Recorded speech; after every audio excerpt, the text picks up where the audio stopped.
Meeting থেকে ফেরার পথে তৃণমূল প্রার্থী শওকত মোল্লা ও তার কর্মী সমর্থকদের উপর হামলার অভিযোগ উঠল আইএসএফের বিরুদ্ধে। ঘটনাটি ঘটেছে ভাঙড় 2 নম্বর ব্লকের বিজয়গঞ্জ থানার উত্তর চালতাবেড়ি এলাকায়। তৃণমূল প্রার্থী শওকত মোল্লার অভিযোগ, উত্তর চালতাবেড়ি এলাকাতে একটি নির্বাচনী মিটিং ছিল। সেই মিটিং থেকে ফেরার পথে তাদের উপর হামলা করে আইএসএফ কর্মী সমর্থকরা। আইএসএফ নেতা আবুল খায়ের তার নেতৃত্বে এই হামলা করা হয়েছে বলে শওকত মোল্লার অভিযোগ। এই ঘটনার প্রতিবাদে বিজয়গঞ্জ থানার সামনে বিক্ষোভ শুরু করেন তৃণমূল কর্মী সমর্থকরা ও শওকত মোল্লা। এই ঘটনায় আইএসএফের বিরুদ্ধে বিজয়গঞ্জ থানায় লিখিত অভিযোগ দায়ের করেন শওকত মোল্লা, যদিও আইএসএফের তরফ থেকে সম্পূর্ণ অভিযোগ অস্বীকার করা হয়েছে।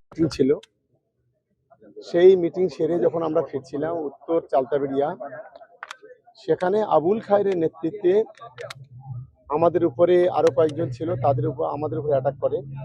আমরা সঙ্গে সঙ্গে দাঁড়িয়ে প্রতিবাদ করি। পরবর্তীকালে সেন্ট্রাল ফোর্স সেখানে চলে আসে। তারপরে সেখানে বিষয়টা শান্ত হয়। আসলে আইএসএফ এর পায়ের তলা থেকে যখন জমি সরছে, তখন এই ধরনের নোংরা খেলা নওশাদ সিদ্দিকী খেলাতে চাইছে। আমরা প্রশাসনের প্রতি পূর্ণ আস্থা আছে আমাদের। আমরা কমপ্লেন করেছি অবিলম্বে এই আবুল খায়ের নামক এবং তার সঙ্গে যারা যারা ছিল